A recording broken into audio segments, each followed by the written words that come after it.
She was sold as a wife. But on their wedding night, he did the unthinkable. No one expected that move. And what happened next changed everything. Where are you watching this story from? Subscribe to the channel and leave a like because you need to know what he did. The white dress weighed on Willa's shoulders like a sentence pronounced by invisible judges. The silk from Charleston, embroidered with silver threads that had belonged to 3 generations of brides before her, clung to her skin like a second layer of shame she couldn't shake off. Facing the oval mirror on the vanity, framed in carved walnut with floral motifs, her hazel eyes, inherited from her Appalachian grandmother, reflected an emptiness that brutally contrasted with the splendor surrounding her. The scent of magnolia penetrated through the arched windows, bringing with it the fragrance of the southern courtyard that extended 3 floors below. It was a sweet, almost cloying smell that in other circumstances would have evoked promises of marital happiness. But for Willa, each breath of that floral perfume was a piercing reminder of what was about to happen. Her hands trembled as they brushed the lace of the neckline, hands hardened by years of work in the dried-up fields of West Virginia, hands that had picked apples under the relentless August sun and kneaded bread in the frozen January dawns. Now those same hands looked strange, wrapped in white silk gloves, as if they belonged to another woman, to another life that wasn't hers. 23 years. That was the total sum of her existence up to that moment. 23 years of silent dreams, of books read in secret under the dim light of a candle, of furtive glances toward horizons she knew were unreachable. And now, in a matter of hours, all of that was reduced to a simple commercial exchange. Her body, her youth, her future, delivered as payment for a debt she hadn't contracted. The bridal chamber occupied the east wing of the plantation house, a spacious room with vaulted ceilings, painted celestial blue, and walls covered with hand-painted wallpaper depicting scenes of antebellum gardens. A 4-poster bed with wrought iron dominated the center of the space, covered with Egyptian linen sheets that no one had touched in years. On the nightstand, a crystal vase contained white gardenias, whose perfume competed with the magnolia outside. Willa approached the window and observed the interior courtyard. The peach trees hung heavy with ripe fruit like small captive suns, and a stone fountain murmured liquid secrets in the center of the cobblestone path. Everything was beautiful, everything was luxurious, everything was a gilded prison from which she saw no escape. The sound of footsteps in the corridor made her hold her breath, firm, measured steps that approached with the inevitability of a sentence. Her heart beat so hard she feared it could be heard on the other side of the thick oak door. The door opened with a slight creak of century-old hinges. Thaddeus Montgomery Blackwell entered the room with the deliberateness of one accustomed to possessing everything his eyes behold. He was 45 years old, though the gray hair that speckled his temples and the network of fine wrinkles around his eyes gave him a more mature appearance. He wore a dark suit of impeccable cut that accentuated his tall, slender figure. His eyes, of a steel gray that recalled the winter sky over the Blue Ridge Mountains, settled on Willa with an expression she couldn't decipher. The silence stretched between them like an unbridgeable abyss. She remained motionless by the window, with the light of the Virginia sunset drawing a golden halo around her silhouette.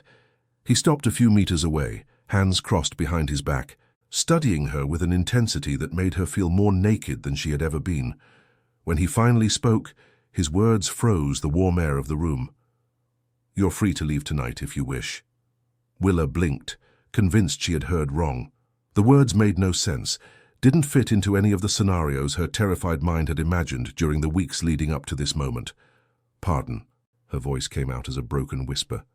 Thaddeus walked toward a worn leather armchair that occupied a corner of the room and sat with deliberate movements. He crossed one leg over the other and rested his elbows on the armrests, interlacing his fingers in front of his face. "I said you're free to leave tonight, tomorrow, whenever you want. I can give you sufficient resources to start a new life anywhere you choose.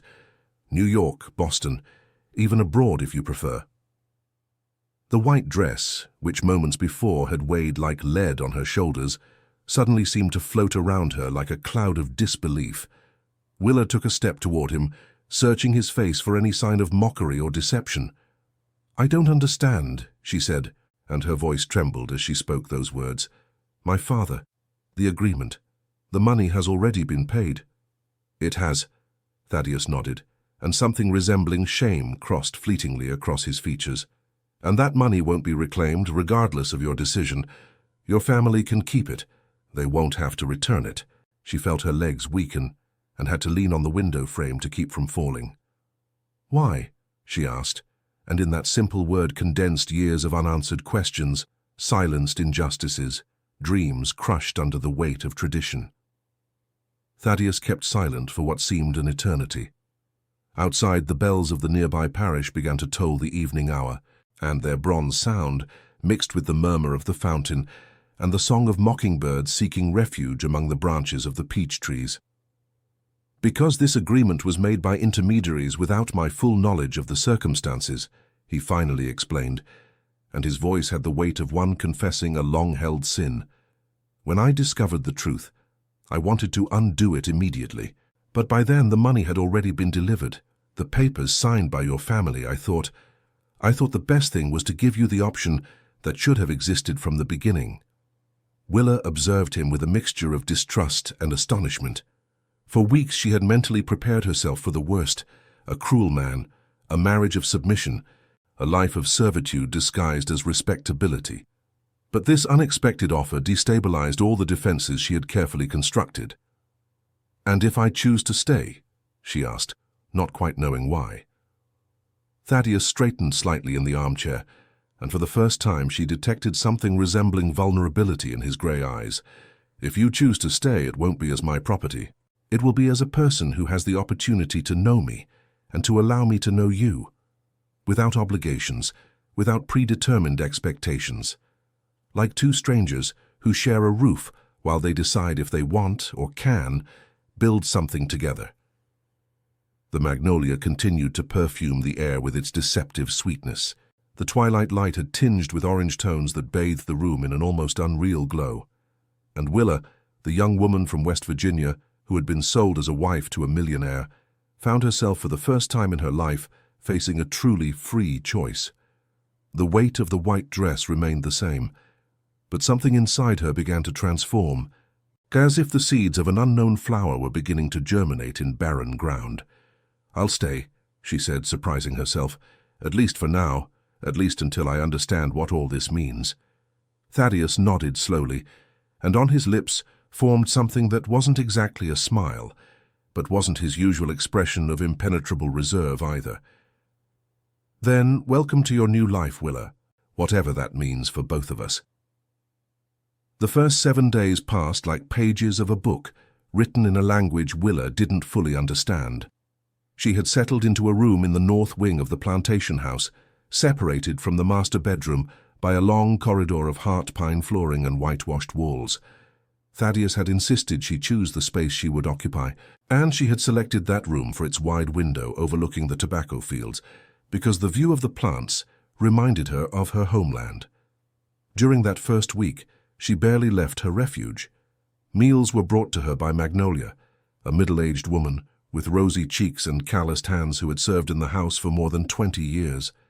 Willa accepted the trays with silent gratitude and returned them barely touched, unable to find appetite amid the confusion consuming her. The plantation house was a universe unto itself. Built in the 1790s on the ruins of an old colonial farm, it had belonged to the Blackwell family for 6 generations. Its walls held centuries of history, forbidden loves, fortunes built and lost. Wars survived with southern stubbornness. Willa felt the weight of that past every time her bare feet touched the cool wood floors. In the mornings, the aroma of coffee with cream and buttermilk biscuits rose up the stone stairs to her room. It was a comforting smell that evoked the kitchens of her childhood, though here everything was more intense, more elaborate, as if even the smells knew of her condition as an outsider. The afternoons brought with them the chords of a piano that sounded in some distant corner of the house, notes played with passion and melancholy that floated through the corridors like ghosts of old songs. Willa wondered who played with such emotion, but didn't dare investigate. Thaddeus kept his promise to maintain distance. He didn't seek her out, didn't knock on her door, didn't demand her presence at meals or at any other time. It was as if she were a temporary guest, allowed to inhabit a corner of that immensity, with no obligation other than her own existence. But the solitude, which at first had been a refuge, began to transform into a different prison. The days melted into each other in a grey monotony. The nights were populated with restless dreams where she ran through tobacco fields that never ended, pursued by something she couldn't see but was always about to catch her. It was one of those sleepless nights, when the full moon bathed the plantation house in its silver light, that Willa decided to explore beyond the self-imposed limits of her room. The corridors of the house slept in silence. Her bare feet made no sound on the pine floors as she advanced close to the walls, like one more shadow among the shadows cast by candles burning in strategically placed sconces. She climbed a spiral staircase she had seen from her window, curious to discover where it led. What she found at the top of that staircase took her breath away. A library, not a simple collection of books, but a sanctuary dedicated to the written word. The room occupied the entire third floor of the west wing, with noble wood shelves rising from floor to vaulted ceiling. Thousands of volumes lined up in perfect order, their leather and cloth spines forming a mosaic of colors muted by time. A sliding mahogany ladder allowed access to the highest shelves, and several groups of worn leather armchairs invited one to get lost for hours among the pages. Willa advanced through the space with almost religious reverence. Her fingers brushed the spines of books as she read the titles embossed in gold: Hawthorne, Melville, Whitman, Dickinson. But there were also more modern authors: Warton, Fitzgerald, Hemingway, Faulkner. And beside them, works in French, German, Italian, languages she didn't master, but whose alphabets she recognized from books she had managed to study in secret. She stopped before a section dedicated to contemporary literature and carefully extracted a volume, as if she feared it might dissolve between her hands. It was The Great Gatsby by Fitzgerald, an old edition with pages yellowed by time. Upon opening it, she discovered handwritten notes in the margins, comments written in faded ink that dialogued with the printed text. "It's one of my favorites." The voice startled her so much that the book escaped from her hands. She turned sharply and found Thaddeus standing by the staircase, dressed in a dark velvet robe over his pajamas, holding a copy of Moby Dick in his left hand. "I'm sorry," she stammered, bending to pick up the fallen book. "I didn't mean to. I didn't know that."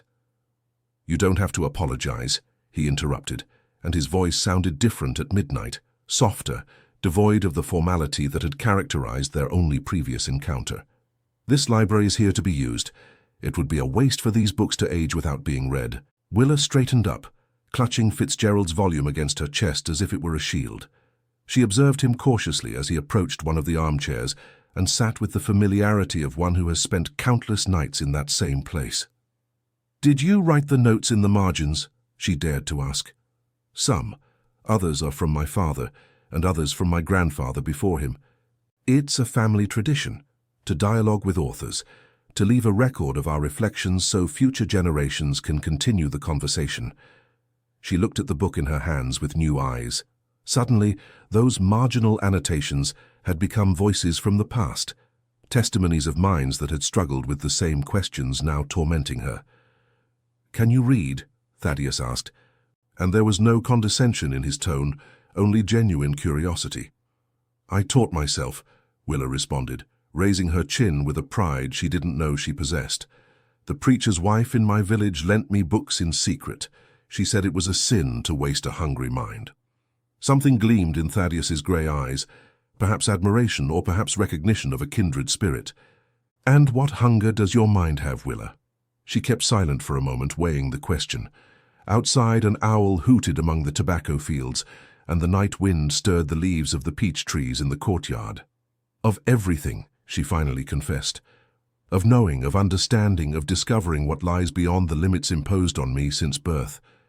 I dreamed of going to college, of studying literature in Richmond or Charleston.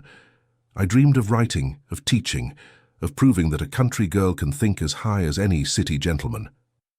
The words had poured from her mouth like a torrent freed after years of repression.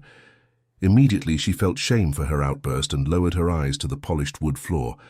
"I shouldn't have said that," she murmured. On the contrary, Thaddeus replied, it's the most honest thing you've said since arriving here.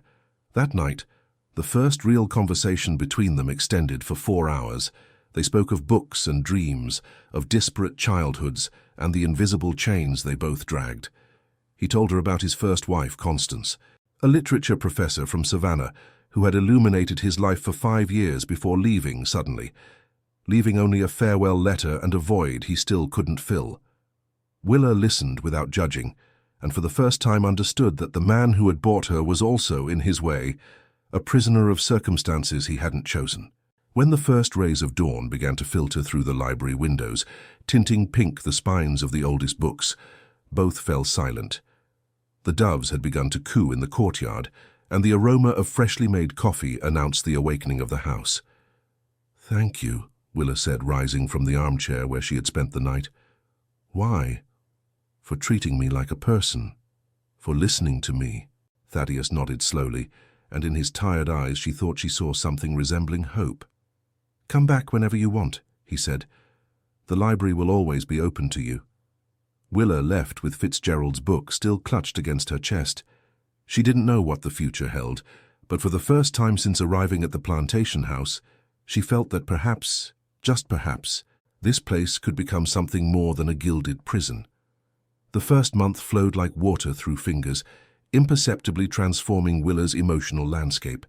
The nocturnal visits to the library became ritual. When the rest of the house slept, she climbed the spiral staircase barefoot and invariably found Thaddeus immersed in some volume. As if he too fled insomnia by taking refuge among yellowed pages, the conversations expanded their horizons. He spoke to her of Greek philosophers, of revolutions that had shaken Europe and America, of women who had defied their era by writing under male pseudonyms. She told him stories of her village, of the superstitions that governed the lives of farmers, of the songs women sang while washing clothes in the creek. They were opposite worlds that, surprisingly, found points of connection in shared curiosity. One morning in late October, Thaddeus appeared in the dining room where Willa was having breakfast alone, as she had done every day since her arrival. "I have a proposal," he announced, sitting across from her with a steaming cup of coffee. She looked up from the bowl of grits with honey that Magnolia had prepared for her, feeling her body tense involuntarily at the unexpected interruption. "What kind of proposal?" "I want to bring private tutors to the house. Literature, history, art, mathematics if you desire. You can study everything you've always wanted to learn without having to leave here if you don't feel ready to do so." Willa left her spoon suspended in the air, unable to process what she was hearing. "Why would you do something like that?" Thaddeus leaned back in his chair, contemplating the courtyard through the dining room windows. The leaves of the peach trees had begun to yellow with the arrival of autumn, and a cool breeze stirred the lace curtains, framing the windows. "Because knowledge shouldn't be the privilege of a few," he finally responded, "and because you've demonstrated having a brilliant mind that deserves to be cultivated, it would be a waste to let it wither for lack of opportunities." For several days, Willa considered the offer with the distrust of one who has learned that gifts often come with hidden conditions. But when the first teacher arrived at the plantation house, a retired literature professor from the University of Virginia, with a white beard that gave him the appearance of an ancient sage, her resistance crumbled like a house of cards before the wind. The lessons transformed her days. In the mornings she studied grammar and rhetoric, analyzing texts by Hawthorne with a depth she had never imagined possible.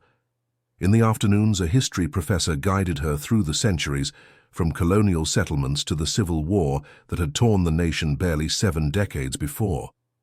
And in the evenings, when the professors returned to their homes in Charlottesville, she continued her studies in the library, now with Thaddeus as companion of readings and debates. She discovered she had a facility for numbers. What had begun as curiosity to organize the chaos of the library ended up revealing an innate talent for logic and order.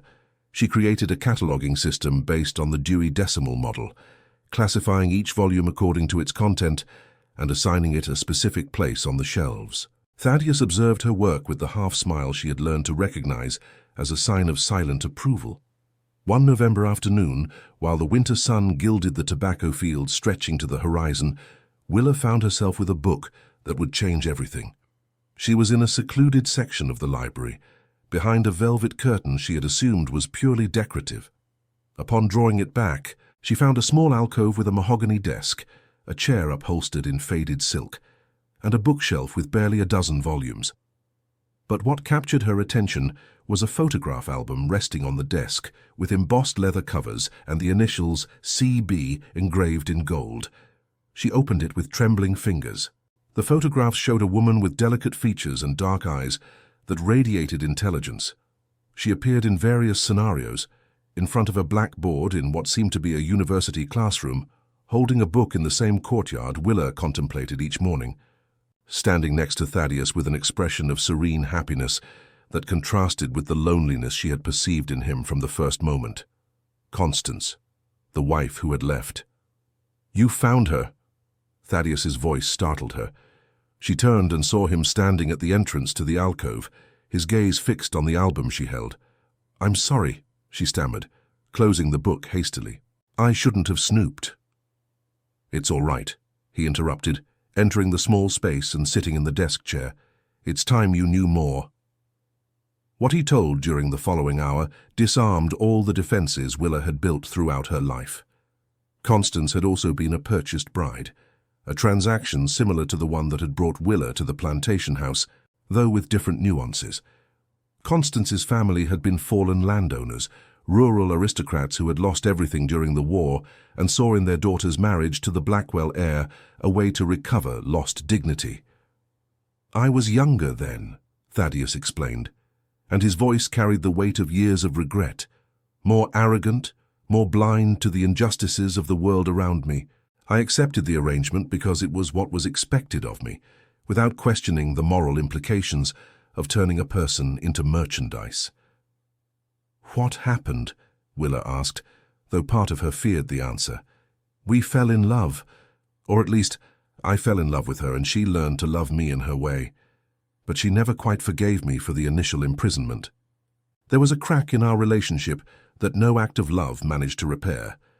And one day, after 5 years together, she simply left. She left me a letter explaining that she needed to find herself far from the shadow of how it all began." The silence that followed was charged with unspoken emotions. Willa observed this man the world considered powerful and realized he was as broken as she was, perhaps more. "We made a pact before she left," Thaddeus continued. "If she left, I would use my fortune to help other women in similar situations, create opportunities where before there were only obligations. Your situation was my attempt to honor that promise. But I realized too late that I was repeating the same mistake." Willa set the album on the desk and, for the first time since arriving at the plantation house, took the initiative to approach him. She knelt beside the chair and placed her hand on his, feeling how it trembled beneath her touch. "It's not too late," she said. "We can still build something different." The tears that sprang from her eyes were the first she had shed since her wedding night, but these weren't tears of despair, but of liberation. She understood now that Thaddeus wasn't her jailer, but a companion in captivity fighting against chains that also imprisoned him. The scent of magnolia continued to perfume the air of the plantation house, but for the first time, Willa began to associate it not with her condemnation, but with the possibility of a new beginning. Winter arrived in Virginia with its characteristic gentleness, tinting the fields emerald green and filling the sky with clouds promising restorative rains. For Willa, the months now passed with a purpose that had previously been denied her. Her studies advanced at a pace that surprised her teachers, and her relationship with Thaddeus had evolved toward an intellectual camaraderie that neither had experienced before. But the peace they had built was about to be shaken. The letter arrived one January morning, brought by the postman from town who made the journey to the plantation house twice a week. It was addressed to Willa, written in the trembling handwriting she would recognize anywhere, her mother's. "My daughter," it began, "things at home are not well. Your father has fallen ill again, and the doctors say he needs treatments we can't afford. Your brothers had to leave school to work in other people's fields because we no longer have land of our own. The money we received for your marriage barely sufficed to pay the most urgent debts, but there are other creditors demanding their due. We need to see you. We need to know you're all right, and perhaps your husband could help us once more." Willa's hands trembled as she finished reading.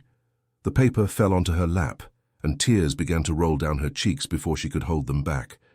That's how, a week later, the Hargrove family appeared at the plantation house gate. Her father arrived leaning on a cane he didn't have the last time she saw him, his face furrowed with new wrinkles and a persistent cough that shook his chest. Her mother's hands were reddened from embroidering quilts to sell to tourists, and her eyes avoided meeting her daughters. Her brothers, Jasper and Silas, 18 and 16 years old respectively, had grown several inches but seemed smaller than she remembered, hunched under the weight of premature responsibilities. The reunion was uncomfortable.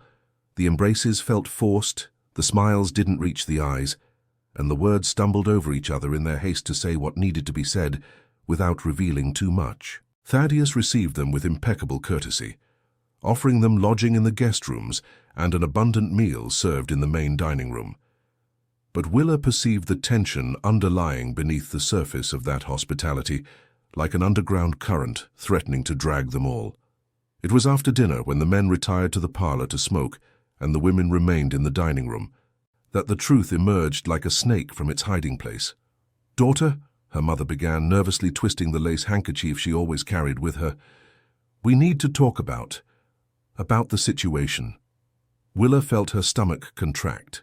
She already knew what was coming, had intuited it from the moment she read the letter. "How much do you need?" she asked, and her voice sounded colder than she intended. Her mother flinched at the directness of the question. "It's not that simple, daughter. There are debts. Many debts. And the creditors are impatient men who understand neither deadlines nor difficult circumstances." "How much?" The amount her mother mentioned made the floor seem to open beneath Willa's feet. It was more than had originally been paid for her hand in marriage, more than she could ask for without turning her situation into something even more complicated than it already was. "I can't get that money," she said, and the words tasted like ash in her mouth. "But your husband—" "My husband has already given enough," Willa interrupted, raising her voice more than she intended. "I can't keep asking. I don't want to keep owing." Her mother lowered her eyes to the table, and Willa saw tears beginning to slide down her wrinkled cheeks. It was the first time she had seen this woman cry, who had always been a pillar of silent strength. "Then we're lost," she whispered. "Everything is lost." That night, Willa didn't go up to the library. She stayed in her room, staring at the ceiling, listening to the sounds of the plantation house preparing to sleep. The muffled voices of the servants, the creaking of floorboards, the distant hooting of an owl in the tobacco fields. A soft knock on the door pulled her from her reverie. "May I come in?" Thaddeus's voice sounded cautious, respectful. "Come in." He entered and sat on the edge of the bed, maintaining a prudent distance. The moonlight coming through the window illuminated his profile, highlighting the lines of worry furrowing his forehead. "I spoke with your father," he said. "He told me everything." Willa closed her eyes, feeling shame burn her cheeks. "I'm sorry, I shouldn't have allowed them to come bother you with—" "They didn't bother me," he interrupted. "And I have a proposal to make to you." She opened her eyes and looked at him suspiciously. "Another proposal." Thaddeus nodded, and in his eyes she saw something she didn't expect to find: respect. "I have charity projects that need management, cooperatives supporting women entrepreneurs throughout Virginia and West Virginia, microcredit programs that are failing for lack of adequate direction. I need someone trustworthy to administer them, someone who understands the real needs of the people we're trying to help." Willa sat up in bed, her mind beginning to process the implications of what she was hearing. "Are you offering me a job?" "I'm offering you an opportunity, a salary of your own, independent of any other consideration. You could help your family without depending on my generosity, without feeling you owe me anything. You would be an employee, not a wife, a partner, not a possession." The silence that followed was charged with possibilities. Willa observed this man that fate had put in her path in the most twisted way possible, and realized he was offering her something more valuable than any sum of money: dignity. "Why?" she asked, and it was the same question she had asked him on their wedding night, but now charged with a completely different meaning. Thaddeus stood and walked to the window, contemplating the tobacco fields bathed in the moon's silver light. "Because I believe you're capable of extraordinary things," he responded. "And because it's time someone gave you the opportunity to prove it." That night, Willa slept with her mind populated by dreams that weren't of flight, but of construction. The weight she had carried on her shoulders since arriving at the plantation house began to transform into something different. Not the sentence of an imposed white dress, but the wings of a future beginning to take shape. The following months transformed the plantation house into a hive of activity. Willa threw herself into her new role with the intensity of one who has finally found her purpose, and the results weren't long in manifesting themselves. The first project she took on was a microcredit cooperative for women artisans operating from Richmond. When she first arrived at the offices, she found an administrative chaos that explained years of accumulated losses. Disorganized papers, incomplete records, loan applications that had been languishing for months without being processed. But what others saw as an irreparable disaster, Willa perceived as an opportunity. For weeks she traveled through the villages of the Appalachians, visiting the women the program was supposed to help. She sat in their humble kitchens, drank the watered-down coffee they offered her, listened to their stories of struggle and resistance. She discovered that the problem wasn't lack of resources, but lack of understanding. The previous administrators had designed programs from their city offices without bothering to understand the realities of rural women. The requirements to access loans were impossible to meet for those without formal education. The repayment deadlines didn't consider the seasonal cycles of artisan production. The amounts offered were too small to generate real impact. Willa redesigned the entire system. She simplified the forms, created mentorship programs where the most experienced artisans guided the new ones, established rotating funds that allowed flexibility in payments. In 6 months, the cooperative went from red numbers to sustained growth that attracted the attention of other social investors. Thaddeus observed her progress with a mixture of admiration and something deeper he didn't dare name. The work meetings in his office extended beyond what was strictly necessary, drifting toward conversations about literature, philosophy, about the meaning of building something that transcended one's own existence. One spring afternoon, while they were reviewing the reports from the last quarter, he dared to ask a question that had been forming in his mind for weeks. "Are you happy, Willa?" She looked up from the papers she had in her hands, surprised by the intimacy of the question. "Happy," she repeated, as if the word were a new concept she needed to examine from all angles. "I don't know, but I know I'm closer to the person I want to be than I've ever been." "And who is that person?" "Someone who can choose, someone whose value doesn't depend on what others decide to do with her, someone who leaves a mark, however small, on the world around her." Thaddeus nodded slowly, and in his grey eyes she saw reflected something she didn't expect to find. Pride. Not the possessive pride of an owner contemplating his property, but the genuine pride of one who recognizes another human being's flourishing. It was during those months that the relationship between them began to transform almost imperceptibly. Accidental brushes of hands when passing documents lasted a second longer than necessary. Gazes met across rooms full of people and held silent conversations. The nightly farewells, when she retired to her room after hours of joint work, became increasingly difficult. But neither dared take the step that would convert that growing tension into something concrete. There was too much at stake. Too many ghosts from the past threatening to contaminate any attempt to build something new. It was during a trip to Raleigh, to inaugurate a new professional training center, that something unexpected shook the fragile balance they had built. The event had been a success. More than 50 women from the region had enrolled in the first courses in industrial sewing and small business management. The speeches had been moving, the photographs for the press promised good publicity, and Willa felt exhausted but satisfied as she said goodbye to the last guests in the building's lobby. That's when she saw him, a tall man, of slender build, with dark-rimmed glasses and a trimmed beard that gave him an intellectual appearance. He stood by the refreshment table, observing her with an intensity she found disturbing.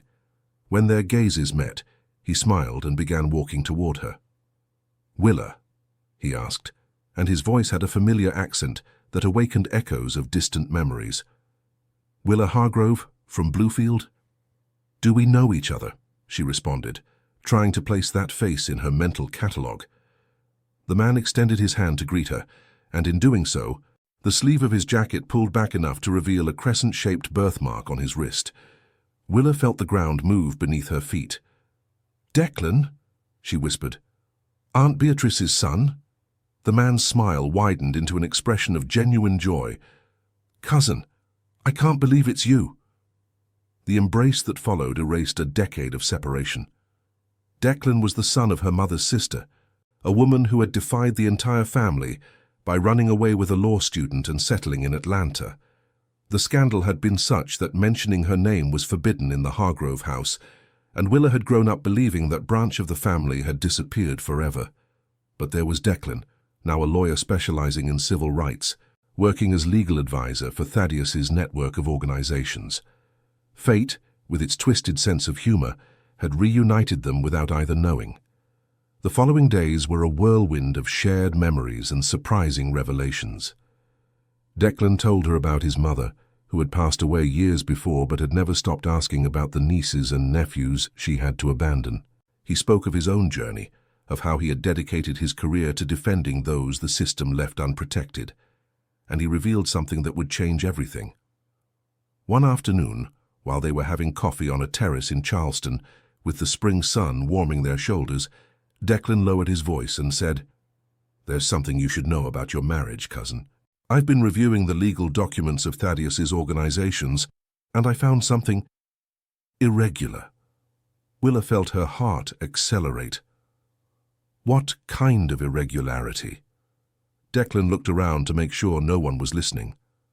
The marriage papers were never officially registered at the county clerk's office.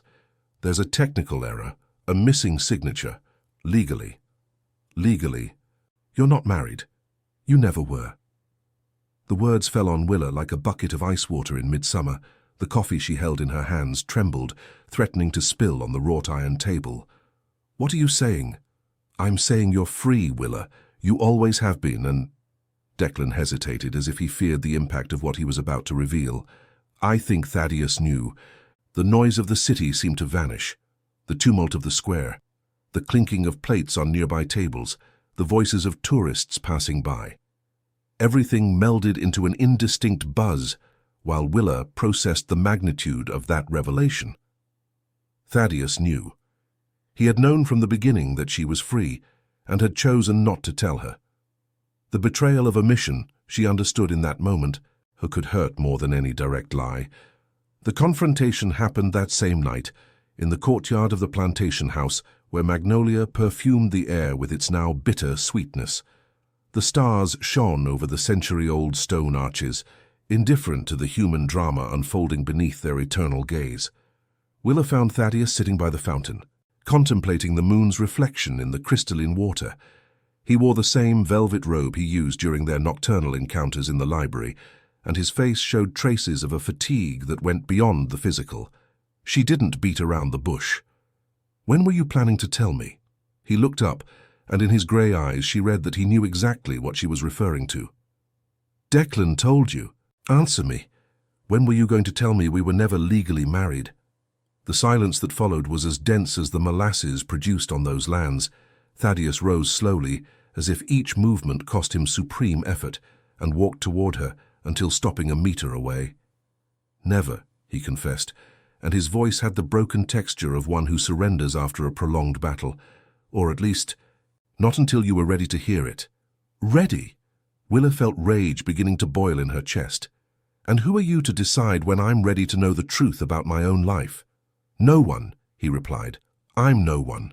But when I discovered the error in the papers, you had already been here for weeks. You had already begun to flourish in ways I never imagined possible.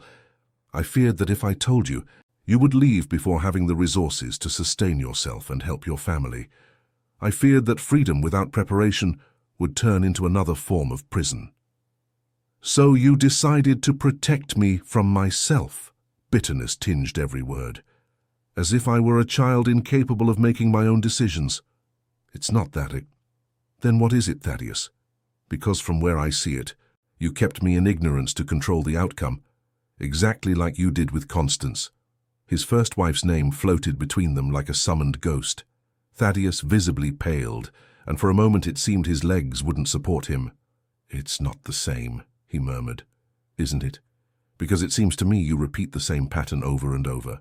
You decide what's best for others without consulting them. You convince yourself your intentions justify your methods, and then you're surprised when the people you claim to love feel betrayed." The tears Willa had contained since her conversation with Declan began to pour out, silent and burning.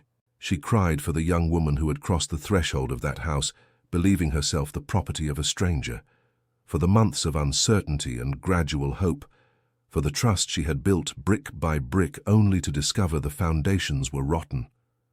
Thaddeus didn't try to console her. He remained motionless, receiving her pain like one accepting a deserved punishment. "There's something else you should know," he finally said, when her sobs began to subside. "Something that has no excuse, but perhaps explains part of my actions." "What else can there be?" she asked wearily. "I'm sick."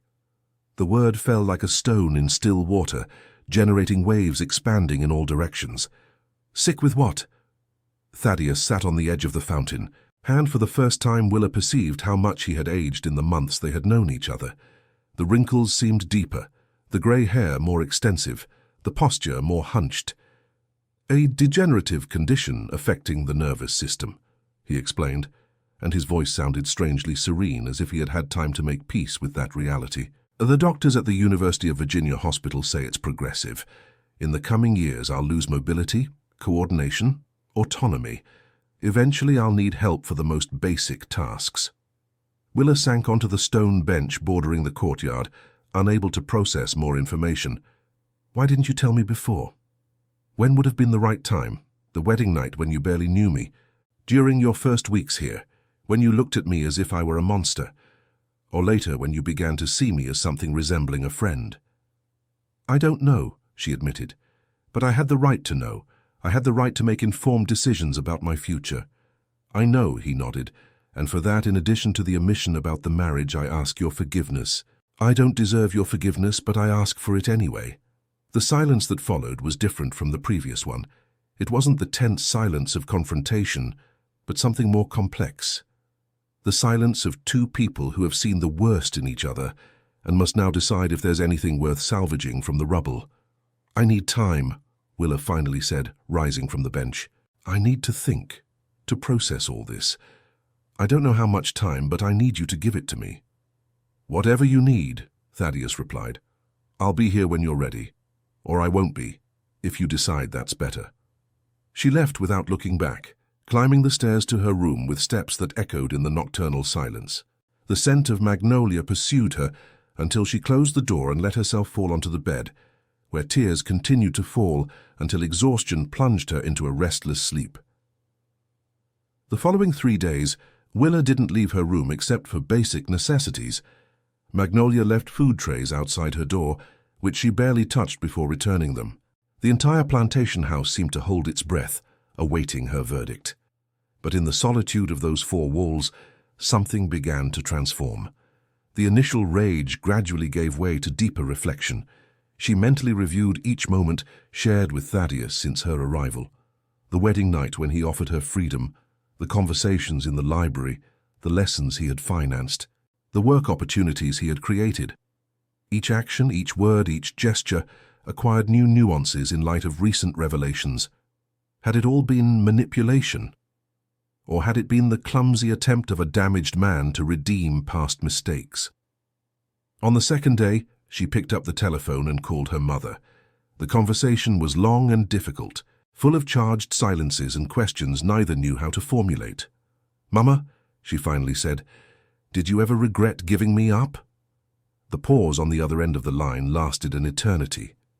"Every day of my life, daughter," her mother replied, and her voice trembled with the weight of long-held guilt. "But I didn't know what else to do. We were desperate. And the intermediary assured us you would be treated like a queen. And what if I told you I was treated that way, better than you would have imagined? I'd tell you that doesn't change what we did, that no positive outcome can erase the injustice of the beginning. Willa hung up the phone with a new clarity settling in her mind. Her mother was right. No outcome could erase the origin. But perhaps, just perhaps, it was possible to build something new on imperfect foundations. The most beautiful cathedrals in America had risen over native burial grounds and colonial ruins. History wasn't a straight line, but a palimpsest, where each generation wrote over what the previous ones had left. On the third day she descended the stairs. She found Thaddeus in the library, exactly where she expected to find him. He sat in his usual armchair but wasn't reading. His gaze was lost at some point beyond the shelves, and the dark circles under his eyes revealed that he too hadn't slept during those nights of waiting. "I'm staying," Willa said from the threshold. He turned sharply, as if doubting he had heard correctly. "What did you say?" "I said I'm staying, but with conditions." She approached until sitting facing him, in the armchair she had occupied so many nights during their literary conversations. The twilight light entered through the windows, gilding the spines of the books surrounding them. "I want real contracts," she began, enumerating with her fingers. "Employment and partnership in the organizations. Everything legally documented and reviewed by Declan. I want a fair salary and participation in strategic decisions. And I want therapy for both of us. Individual and joint sessions with a professional who can help us untangle the emotional knots that bind us to roles neither of us chose." Thaddeus listened with an expression oscillating between disbelief and something that could be hope. "And the marriage?" he asked. "The one that was never legal?" "That, we'll decide that with time. If there's anything to decide." He nodded slowly, and for the first time in days, something resembling a smile appeared on his lips. "I accept each of your conditions," he said, "without objections, without negotiations." "Good." Willa extended her hand toward him. "Then let's start over. Correctly this time." When their hands met, it was as if a circuit completed itself. The handshake was firm, from equal to equal, without the power asymmetry that had defined everything before. "I'm Willa Hargrove," she said. "I come from a small village in West Virginia. I learned to read in secret, and I have dreams bigger than the circumstances I was given to live." "I'm Thaddeus Blackwell," he replied. "I've made mistakes I'm ashamed of. I carry guilt that weighs on me, and I'm learning that love can't be bought or possessed, but must be built day by day." The golden light of the Virginia twilight enveloped them like an embrace. Outside, magnolia continued to perfume the air, but now its aroma didn't evoke chains or obligations. It evoked possibilities. The weeks that followed were of silent reconstruction. Lawyers drafted contracts, therapists established session schedules, and the plantation house gradually transformed into something neither had imagined possible: a shared home without possession, an alliance based on mutual respect. But the past has a persistent way of reclaiming what it considers its own. One May morning, while Willa was reviewing financial reports in the office she now shared with Thaddeus, a letter arrived that shook the foundations of the fragile peace they had built. It was from Constance, the first wife, the one who had left leaving only a farewell note, was writing from somewhere in Maine to communicate that she had decided to return to Virginia. She wasn't asking for reconciliation or demanding anything concrete. She simply announced her imminent presence and her desire to close cycles that had remained open. Thaddeus read the letter 3 times before he could speak. "I didn't know she had a way to contact me," he murmured, and his voice sounded as if it came from very far away. "I thought she had disappeared forever." Willa observed how his hands trembled holding the paper. It was the first time she had seen him so vulnerable, so completely disarmed by circumstances. "What are you going to do?" she asked, striving to maintain a neutral tone. "I don't know. Honestly, I don't know." Constance's arrival, scheduled for the following week, plunged the plantation house into an atmosphere of tense anticipation. The servants murmured in the corridors, wondering what that reappearance would mean for the delicate balance that had been established. Willa found herself feeling jealous, an emotion she didn't expect to experience, and that forced her to confront truths about her own feelings she had preferred to keep buried. The first therapy session after receiving the letter was particularly intense. "Dr. Eleanor, a Charlottesville psychologist with decades of experience in complex family dynamics, guided them through uncomfortable questions neither would have formulated on their own. "Willa," the doctor said, leaning forward in her chair, "what do you really feel about the prospect of meeting Constance?" "Curiosity," she replied too quickly. "Simple curiosity." And beneath the curiosity, silence extended while Willa searched for words for emotions that resisted being named. "Fear," she finally admitted. "Fear that everything we've built will crumble. Fear that he'll see her and realize I'm just a substitute, an attempt to repair something that can't be repaired." Thaddeus turned toward her, and in his eyes there was an intensity that made her hold her breath. "You're not a substitute," he said, and his voice had the firmness of one making a statement of principles. "You never have been. What I feel for you, what's growing between us, has nothing to do with her." "Then why do you tremble every time her name is mentioned?" The question hung in the air of the office, so charged it seemed to have its own weight. Constance arrived on a rainy day, the first heavy rain after weeks of spring drought. Her car stopped in front of the plantation house gate, and she descended under a black umbrella, her movements calculated with the grace of one who knows she's being watched. She had aged, as was natural after so many years, but still possessed that magnetic quality Willa had perceived in the photographs. Her dark eyes scanned the facade of the house with a mixture of nostalgia and something harder to decipher. The initial meeting was uncomfortable. Constance greeted Thaddeus with an embrace that lasted a second longer than appropriate, and Willa with a handshake and a barely disguised evaluation. "So you're the new one," she said, and her words had an edge, though they smiled. "I'm Willa," she replied, refusing to lower her gaze. "And I'm neither new nor old, I simply am."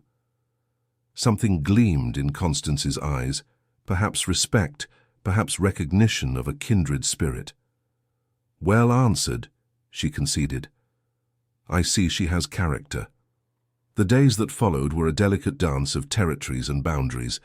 Constance settled into one of the guest rooms, maintaining a prudent distance, but making her presence felt in every corner of the house. She ate with them, participated in conversations about charity projects, offered opinions no one had asked for about the administration of the house. Willa observed the interactions between Thaddeus and his first wife with almost clinical attention.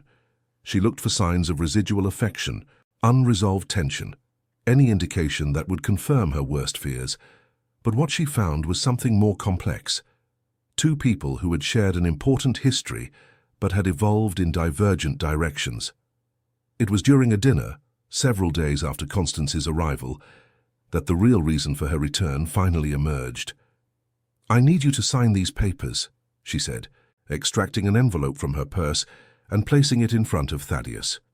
"It's the documentation to legally finalize our separation of assets. My lawyers in Portland insist everything be in order." Thaddeus took the envelope and opened it, reviewing the documents with an impenetrable expression. "Why now?" he asked. "After so many years?" "Because I'm going to remarry," Constance replied, and a genuine smile illuminated her face for the first time since her arrival. "Someone I met in Bar Harbor, a medieval history professor who knows nothing about my past and to whom I want to offer a future clean of burdens." The relief that flooded Willa was so intense she feared others might perceive it, but she wasn't the only one to feel something was being freed. Thaddeus let out a sigh that seemed to have been held for years. "I'm happy for you," he said, and his voice sounded sincere. Truly happy. Constance left 2 days later, taking with her the ghosts that had inhabited the plantation house for so long. Her farewell was cordial, even warm, and before getting into the car that would take her back to her new life, she approached Willa for a private aside. "Take care of him," she whispered. "I know it doesn't seem like it, but he's more fragile than he lets on. And you have something I never had, the capacity to forgive without forgetting. That's a rare gift."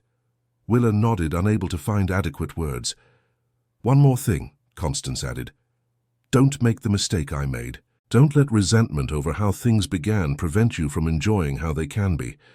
Origin doesn't determine destiny." And with those words, Thaddeus's first wife disappeared from their lives forever, leaving behind a space that could finally be filled with something new.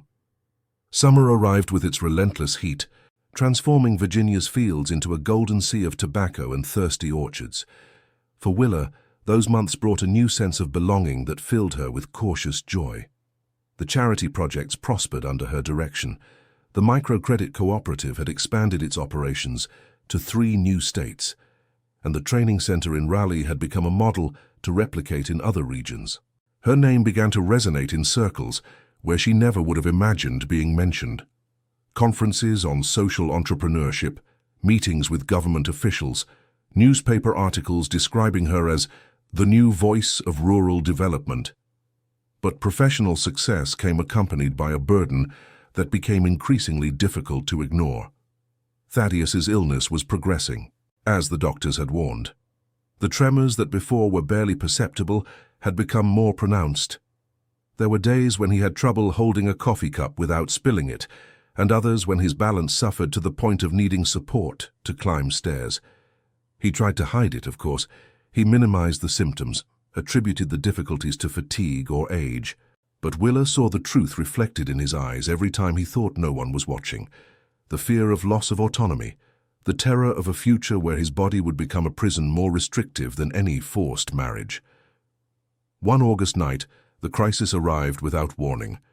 Willa was in her room preparing to sleep after an exhausting day of meetings in Richmond, when she heard a dull thud followed by a stifled cry. She ran toward the source of the sound and found Thaddeus lying on the corridor floor with an expression of pain and shame that broke her heart.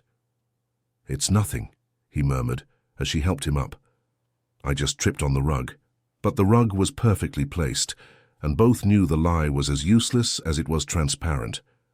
That night, after making sure he was all right and calling the doctor for an urgent consultation the next day, Willa locked herself in the library and cried as she hadn't cried since the confrontation about the unregistered marriage. She wasn't crying for herself, she discovered. She was crying for him, for the man who had begun as her jailer and had become her companion. For the future she saw blurring with each new manifestation of the illness, for the love that had grown without permission between them, and now made her vulnerable in ways she hadn't anticipated. Because it was love, she realized in that solitary dawn. Not the romantic love of fairy tales with violins and sunsets. It was something deeper, more complex, an interweaving of shared stories, of mutually recognized wounds, of a respect forged in the fire of adversity, and that love terrified her.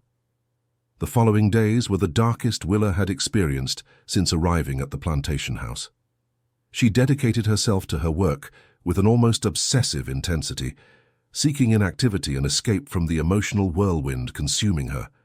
She slept little, ate less, avoided prolonged encounters with Thaddeus, using excuses they both knew were false. It was Magnolia, the servant who had attended her from the first day, who finally confronted her. "Child," she told her one morning, using the affectionate term she had adopted for her, "what you're doing isn't fair, not to him, not to you." Willa looked up from the papers she pretended to review, finding herself facing the direct gaze of this woman who had seen generations pass through that plantation house. "I don't know what you're talking about." "You know perfectly well what I'm talking about. Mr. Thaddeus is consuming himself, not from the illness but from your distance, and you're consuming yourself from a fear you don't dare name." "Magnolia, it's not. Don't give me that," the woman interrupted with an authority that came from decades of loyal service. "I've seen this family in its best and worst moments. I saw the first Mrs. leave, leaving destruction in her wake. And now I see you, with all the power to repair what she broke, choosing to flee instead of facing. I'm not fleeing, aren't you? Then what are you doing locked in this office while he waits for you every night in the library, hoping you'll be who you were just weeks ago?" Willa had no answer, or she had one, but admitting it aloud would have made everything too real. "You're right to be afraid," Magnolia continued, softening her tone. "Love always frightens, especially when it comes wrapped in complications. But fleeing from fear doesn't eliminate it. It only makes it grow in darkness." That night Willa went up to the library. She found Thaddeus asleep in his usual armchair, with a book open on his lap and reading glasses crooked on his nose. The light from the floor lamp cast soft shadows on his face, softening the lines of worry that had deepened in recent weeks. She sat facing him in silence, watching him sleep. She saw the hands that trembled even at rest, the hair grayer than when she'd met him, the eyelids that moved restlessly following dreams she couldn't share. And she knew, with a certainty that pierced through her like lightning, that she couldn't keep fleeing. From him, from herself, from what she felt. When he woke and saw her there, the surprise in his eyes gave way to something more vulnerable. "I thought you wouldn't come back," he whispered. "I thought so too," she admitted, "but I was wrong." She rose from her armchair and knelt beside his, taking his trembling hands in hers. "I'm afraid," she said. "Afraid of losing you. Afraid of what I feel, afraid of a future I can't control. But I'm more afraid of continuing to flee and losing you anyway." Thaddeus looked at her with moist eyes, and when he spoke, his voice was barely a whisper. "You don't have to stay. You know that. You're free." "I know," Willa replied, "and that's precisely why I choose to stay." Autumn brought with it a new phase in their relationship, more honest, more vulnerable, more authentic. The therapy sessions intensified, addressing not only the traumas of the past, but also the fears of the future. Dr. Eleanor guided them through difficult conversations about Thaddeus's illness, about Willa's expectations, about how to build a shared life when one of them faced a limited horizon. It wasn't easy. There were days of frustration, of tears, of doubts that threatened to tear everything down. The illness didn't forgive, and each new limitation of Thaddeus was a cruel reminder of what was to come. But there were also days of light, days when they laughed together over silly things, when they discovered new books to share, when work in the charity organizations offered them a purpose larger than their own problems. One October afternoon, while they were reviewing the results of the last fiscal quarter, an unexpected crisis threatened to destroy everything they had built together. 3 of the 5 organizations they administered faced serious financial problems. A combination of factors, including changes in government grant policies, the economic recession hitting the nation, and some administrative errors inherited from previous managements, had created a budgetary hole that threatened to force the closure of projects benefiting hundreds of women. Willa received the news like a physical blow. The reports she held in her hands seemed to sentence not only the organizations, but also herself, everything she had accomplished since assuming her management role.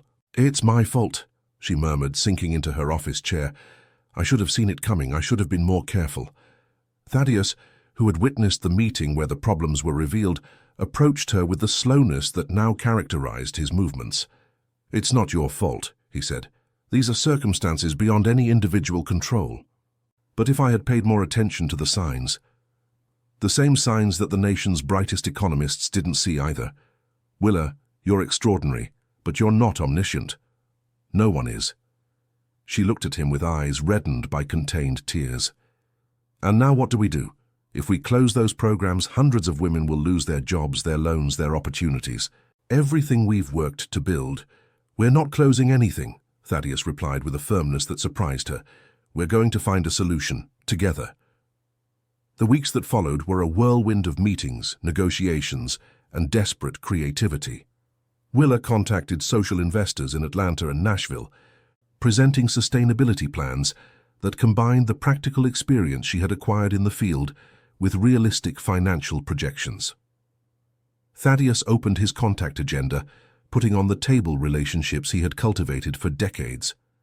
But the real turning point came from an unexpected source, the very women who were beneficiaries of the programs. When they learned the cooperatives were in danger, they organized a spontaneous mobilization. Artisans from all over Virginia and West Virginia began sending letters, appearing at offices, sharing their stories with local journalists who echoed the movement. The media pressure attracted the attention of international foundations that until then hadn't considered investing in the United States. The culminating moment came during a meeting with representatives of a Norwegian foundation specializing in women's empowerment. Willa presented her case with the passion of one defending something more than numbers on a spreadsheet. She spoke of the women she had met in the Appalachian villages, of their struggles and their dreams, of the difference a small loan or adequate training could make in their lives. When she finished, the representatives kept silent for what seemed an eternity. Then the Foundation's director, a severe-looking man with an Oslo accent, said the words that would change everything. "We want to be part of this, not just as investors, but as long-term partners." The signing of the agreements, weeks later, not only saved the endangered organizations but strengthened them beyond what anyone had imagined possible. And Willa, the young woman from West Virginia, who had been sold as a wife barely 2 years before, found herself at the head of a network of cooperatives extending across 3 countries. But professional success wasn't the only thing that had matured during those months of crisis. Her relationship with Thaddeus had strengthened in ways neither could have predicted. They had learned to face storms together, to support each other without losing themselves, to build something that transcended the circumstances that had initially united them. One night, after celebrating the signing of the agreement with the Norwegian Foundation, they walked through the courtyard of the plantation house under a starry sky that seemed to have been painted especially for them. "Do you know what surprises me most?" Willa asked, linking her arm with his. "What?" "That 2 years ago I entered through that gate believing my life had ended. And now I feel it's just beginning." Thaddeus stopped under a peach tree laden with ripe fruit, whose sweet aroma mixed with the magnolia of late blooms. "Willa," he said, and his voice had a solemnity she hadn't heard before, "there's something I want to ask you, something I should have asked long ago but didn't dare." She felt her heart accelerate, intuiting what was coming. "What do you want to ask me?" "Would you give me the honor of marrying you? Not as a transaction, not as an agreement of convenience, but because I love you and want to spend the rest of my days, however many they may be, by your side." Tears began to roll down Willa's cheeks before she could respond, but they were tears different from all she had shed before. Tears of joy, of fulfillment, of a circle finally closing. "Let me think about it," she replied, and the smile lighting her face contradicted the caution of her words. Thaddeus looked at her with a mixture of hope and fear. "Think about it." "Yes," she nodded. "Because when I say yes, and I will, I want it to be with clear conditions, conditions that honor everything we've learned. And under that starry sky, with the scent of magnolia enveloping them like a promise, they began to design together the future they both deserved. Winter arrived with its particular clarity, that Virginia light that seems to wash the world of shadows and leave only the essence of things. For Willa, those months were a visible transformation, both in her environment and within herself. The plantation house had ceased being the gilded prison that had received her 2 years before. Under her direction, and with Thaddeus's support, it had transformed into a center of social activity, attracting people from throughout the region. The central courtyard, previously silent except for the fountain's murmur, now resonated with voices of women attending training workshops, children participating in educational programs, volunteers coming from distant cities to collaborate on rural development projects. The third-floor library, that sanctuary where she had discovered her hunger for knowledge, had opened to the public on weekends. Willa had created a reading program for adults who had never had access to formal education, and it was common to find her sitting in a corner, guiding some elderly woman through the first pages of her first book. Her family had also experienced profound changes. Her parents, finally freed from the burden of debts thanks to the support programs she herself administered, had recovered a serenity Willa didn't remember ever seeing in their faces. Her father, though still fragile in health, worked as an advisor on a sustainable agriculture project. Her mother had resumed quilting, but now as a recognized artisan of a cooperative exporting its creations throughout the East Coast. Her brothers had returned to studying. Jasper was finishing his last year of law at the University of Richmond, intending to specialize in rural women's rights. Silas had discovered a passion for agronomy and was working on a project to recover native varieties of tobacco. But it was her relationship with Thaddeus that had experienced the most profound transformation. The illness followed its inexorable course, as the doctors had warned. Good days alternated with difficult days, and there were moments when the man who had conquered her with his erudition and vulnerability seemed to dissolve under the weight of a body that no longer obeyed him. But in that shared fragility, They had found a strength neither would have imagined possible. The therapy sessions had borne fruit. They had learned to communicate without masks, to express needs without shame, to accept help without feeling diminished. Dr. Eleanor, who had guided their process for over a year, had recently discharged them, declaring they had developed the necessary tools to face whatever came. One February afternoon, while the winter sun warmed the courtyard's cobblestones, Willa sat beside Thaddeus to give him the answer she had been maturing for weeks. "Yes," she said simply. He looked at her with eyes shining with both hope and disbelief. "Yes? Yes, I'll marry you, with the conditions we agreed upon." The conditions were the same she had posed months earlier in the library, but now they both understood their profound meaning. They weren't barriers but bridges, structures allowing them to build something solid on foundations that could have been unstable. The prenuptial agreement, drafted by Declan with his characteristic meticulousness, established separation of assets, equal division of control of the organizations, and specific clauses to protect each one's autonomy. But more important than the legal terms was the spirit animating them, recognition that true love isn't built on dependency, but on equality. The wedding was celebrated in spring, when magnolia perfumed the air with the same intensity as the day Willa had arrived at the plantation house. But this time, the aroma didn't evoke chains, but freely made promises. The ceremony was intimate, celebrated in the house's courtyard before a handful of guests. Willa's family, Declan and his wife, Magnolia, with tears in her eyes, some close collaborators from the organizations. There were no grand ostentations or dresses imported from Paris. Willa wore a simple white linen suit she had chosen herself, and Thaddeus, a suit that had belonged to his father.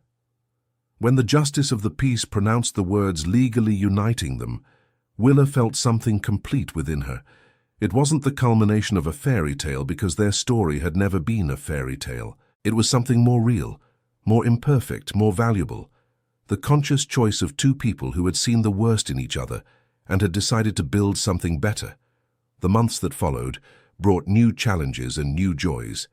The expansion of the cooperatives required frequent travel, endless meetings, complex negotiations. Thaddeus's health fluctuated, with seasons of relative stability, followed by relapses that forced them to adjust expectations and reorganize priorities. But amid everything, there were moments of peace that Willa treasured like precious jewels. The mornings when they woke together and spent hours reading in silence, each immersed in their own book but connected by the simple presence of the other. The afternoons when they walked through the tobacco fields, him leaning on her when his legs weakened, conversing about philosophy, about art, about the meaning of things. The nights when the library filled with shared laughter as they remembered anecdotes from difficult days, now transmuted into stories they could tell without pain.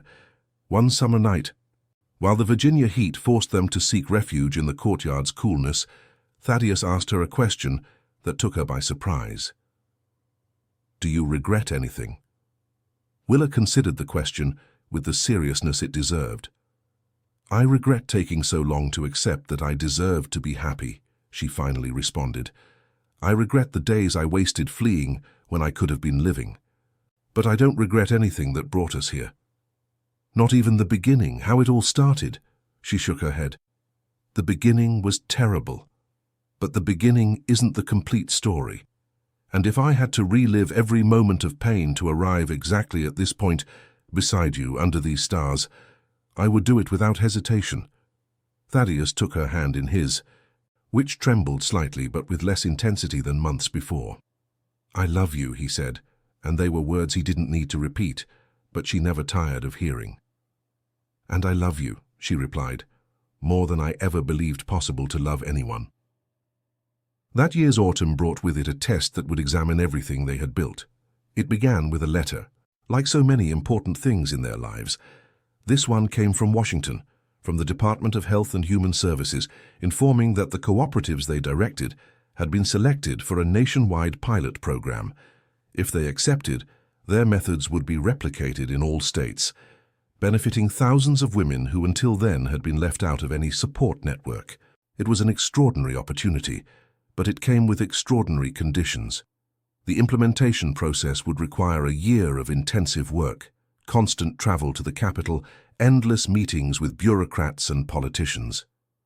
Willa would have to assume a public role that would expose her to scrutiny, criticism, and the pressure of representing something larger than herself. And all of this coincided with a significant deterioration in Thaddeus's health. The latest medical reports weren't encouraging. The illness had entered a more aggressive phase, affecting not only his mobility, but also his concentration capacity. There were days when he had trouble following a conversation's thread, and others when fatigue forced him to spend hours lying down, unable to participate in the activities that previously gave his life meaning. The decision to accept or reject the ministry's proposal became the central theme of their conversations for weeks.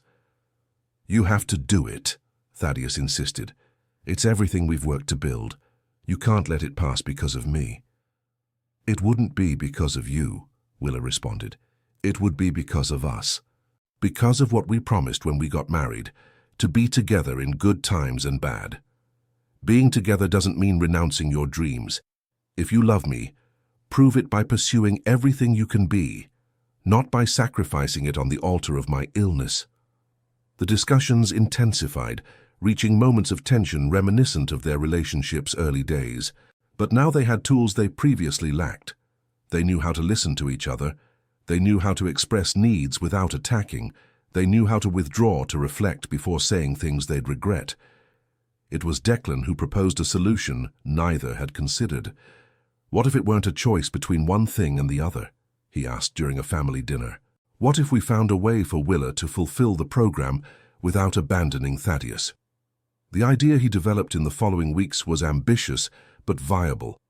It consisted of establishing a secondary headquarters for operations in Washington, where Willa could work during intensive implementation periods, but with frequent visits to the plantation house and the possibility of working remotely during phases that allowed it.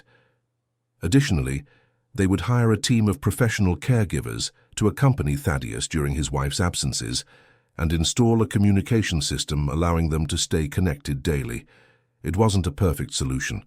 There would be sacrifices, moments of loneliness, difficult days. But it was a solution that honored both Willa's aspirations and Thaddeus's needs, without forcing either to completely renounce what they valued. The national program's implementation began in January, coinciding with one of the coldest winters remembered on the East Coast. Willa traveled to Washington each week, spending 3 or 4 days in endless meetings before returning to the plantation house for the weekend. It was exhausting, physically and emotionally, but it was also deeply gratifying.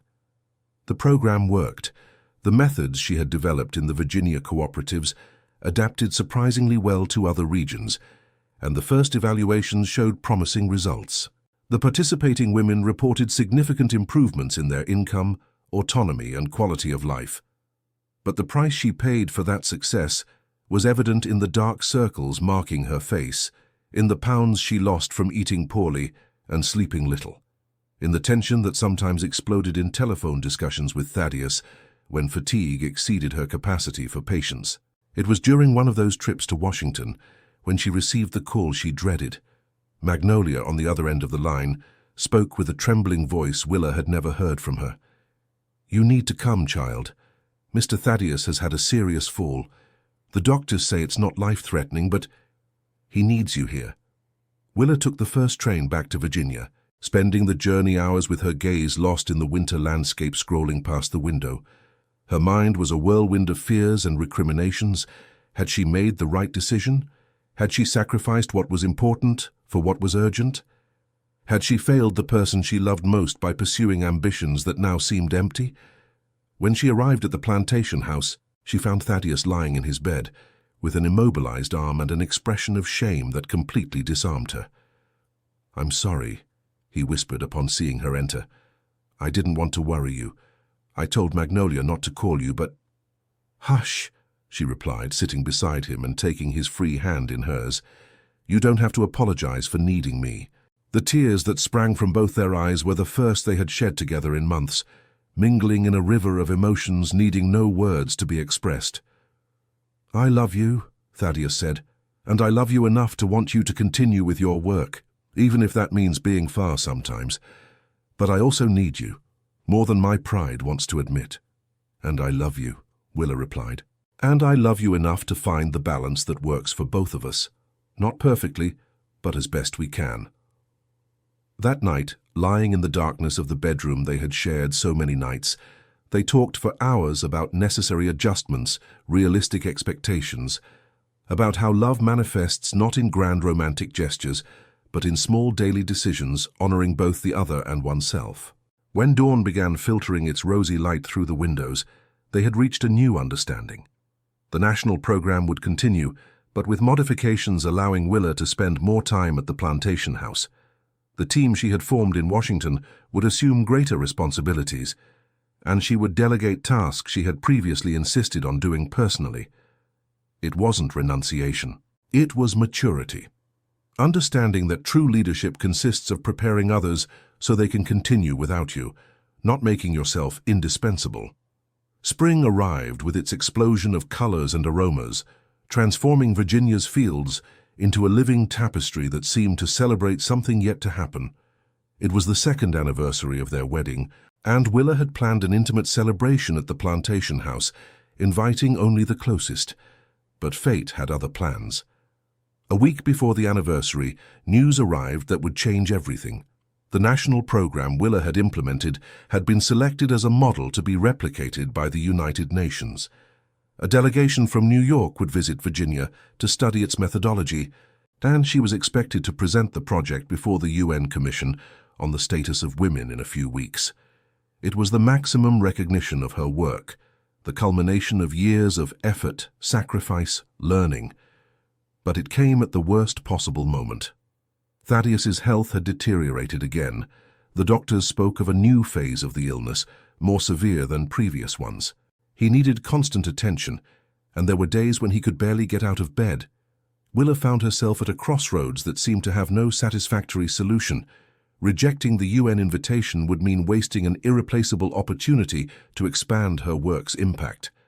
Accepting it would mean leaving Thaddeus at his most vulnerable moment. It was he who, once again, surprised her with his generosity. "You have to go," he said one night when she confessed her doubts. "This isn't just your dream. It's the dream of all the women you've helped, of all those you could help if this program expands. You can't let my illness be the excuse for that dream to die." "It's not an excuse," she protested. "It's reality. You're sick. You need me here." "I need you," he agreed. "But I don't need you physically present every second. I need you knowing you support my decisions, that you respect my autonomy, that you trust I can manage for a few weeks with professional help. That's what it means to truly love me." The words struck deep in Willa. For months she had fought the temptation to overprotect Thaddeus, to treat him like an invalid incapable of making his own decisions. Now he reminded her that true love doesn't consist of doing everything for the other, but of respecting their right to face their own challenges. The trip to New York was scheduled for 2 weeks after the anniversary. Willa spent the preceding days ensuring everything was in order: the caregivers team, the daily communication system, emergency protocols. But she also spent time simply being with Thaddeus, conversing, reading together, remembering the path that had brought them there. The night before her departure, he gave her a gift wrapped in tissue paper. "Don't open it until you're on the plane," he said. "I want you to have it close when you're far." The trip to New York was a whirlwind of preparations, rehearsals, and nervousness. Willa stayed in a modest hotel near UN headquarters, spending nights reviewing her presentation and mornings on calls with Thaddeus that filled her with energy and nostalgia in equal parts. It was on the plane, as he had requested, that she opened the gift. Inside the wrapping, she found an old book, bound in time-worn leather.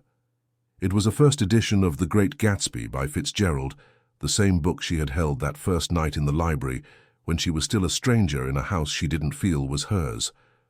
On the first page, in trembling but legible handwriting, Thaddeus had written, "For Willa, who came into my life as a character from a novel I didn't write, but who became co-author of a story better than I ever could have imagined alone.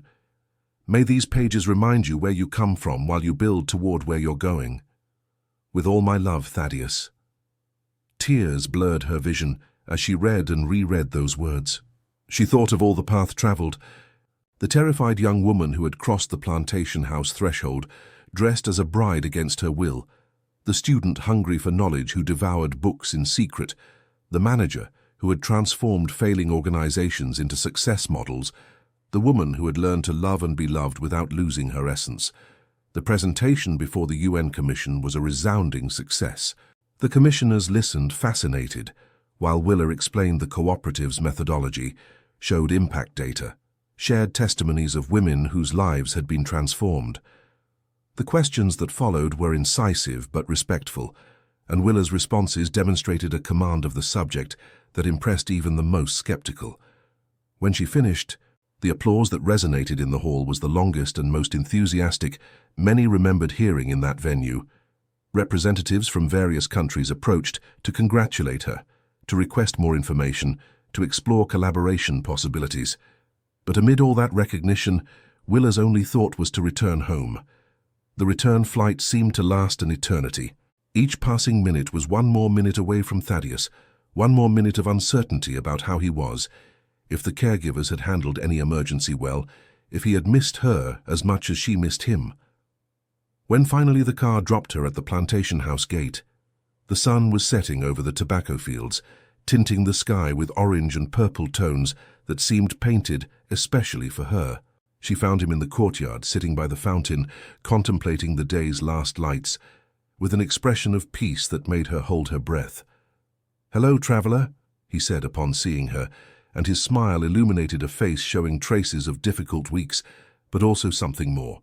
Pride, love, a profound joy transcending circumstances. Willer approached and knelt beside him, taking his hands in hers. "I'm home," she said. "I know," he replied, "and your home will always be here, waiting for you." That night, while magnolia perfumed the air with its eternal sweetness, Willer knew she had arrived at the end of one chapter and the beginning of another. The white dress that had weighed like a sentence had transformed into the wings that had carried her farther than she had ever dreamed, and the man who had bought her had become the companion who freed her each day, not from external chains, but from the limitations she had imposed on herself. Love, she understood that starry night, was neither a prison nor a liberation. It was a shared space where two people could grow together, supporting each other without losing themselves, building something greater than the sum of their individual parts. And that space, she discovered, was the only home that truly mattered. 5 years later. The plantation house had changed much since that distant night when a frightened young woman crossed its threshold dressed as a bride. The whitewashed walls still gleamed under the Virginia sun, but now they resonated with life. Voices of women attending training courses, children's laughter playing in the courtyards transformed into community spaces, the clicking of computers in offices installed where there had once been empty rooms. Willer observed all this from her office window, the same one that had been Thaddeus's, and that they now shared when he felt strong enough to work. At 58, her husband had exceeded all medical expectations, defying prognoses that condemned him to rapid degradation. The illness remained present, of course, with its good and bad days, but he had found a balance that doctors qualified as extraordinary. "Love is the best treatment," he joked when asked for his secret. "That, and a wife who won't let me give up." The program Willer had presented before the UN Commission had expanded to 12 countries, benefiting more than 100,000 women in the last 5 years. Her methodology was taught in universities, her story told at conferences, and her name had appeared on lists of the most influential people in the field of social development. But public recognition wasn't what filled her with satisfaction when she looked back. It was the smaller, more personal changes that truly mattered.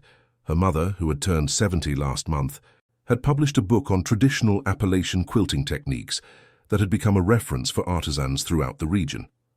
Her father, though fragile, cultivated a small garden on the plot they had bought near the family home, producing the sweetest tomatoes Willer had ever tasted. Jasper, her older brother, had become a lawyer specializing in rural women's rights and worked as legal advisor for the network of cooperatives. Silas had completed his doctorate in agronomy and directed a research center on native varieties of southern crops. Declan, The cousin Fate had returned to her life at just the right moment, continued to be her legal advisor and one of her closest friends. He had married a philosophy professor from Vermont, and they had 2 children who called Aunt Willa, the woman who spoiled them with Appalachian sweets every time they visited the plantation house. And then there was Thaddeus. Willa turned from the window to observe him. He sat in his usual armchair in the library, with a book on his lap he probably wasn't reading. His grey eyes, lighter now with age, were fixed on her with the same intensity as that first night, when he had offered her a freedom no woman in her situation had ever received. "What are you thinking about?" he asked. "About the journey," she replied, approaching to sit facing him.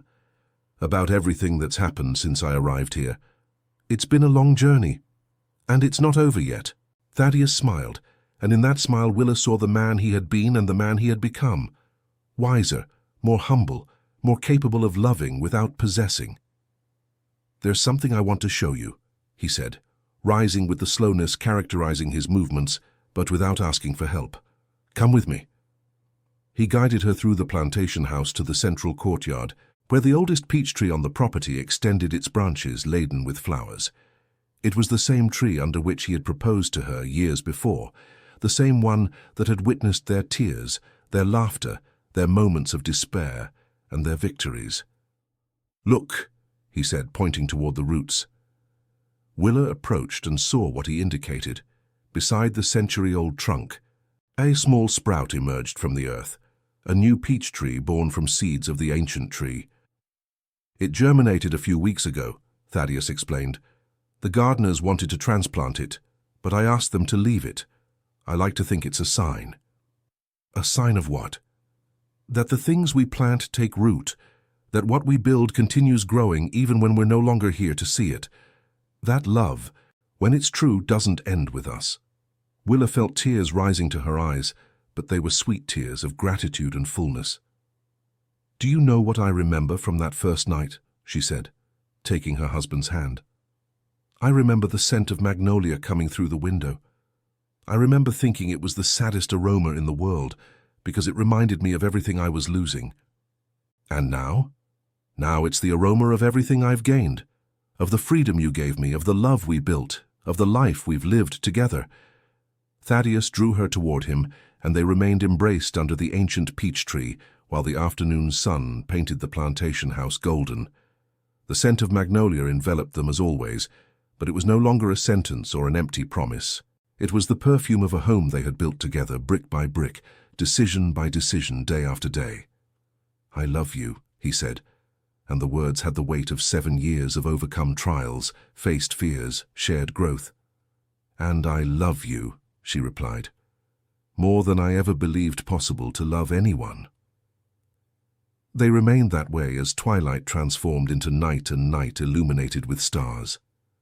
The stars began to appear above the plantation house, the same stars that had illuminated generations of Blackwells, the same that would illuminate those who came after. And somewhere in the courtyard, the small peach tree sprout continued to grow, feeding on ancient roots while rising toward a sky full of possibilities. The white dress that had weighed like a sentence had transformed into a distant memory, metamorphosed by time and grace into something completely different, the first page of a love story Willa had learned to write with her own hands. It wasn't a fairy tale happy ending. It was something better, a conscious present, an open future, and the certainty that true love can't be bought or sold, but must be cultivated with patience, watered with honesty, and blooms when least expected. While magnolia perfumed the Virginia night with its eternal sweetness, Willa knew she had found what she had always sought without knowing it.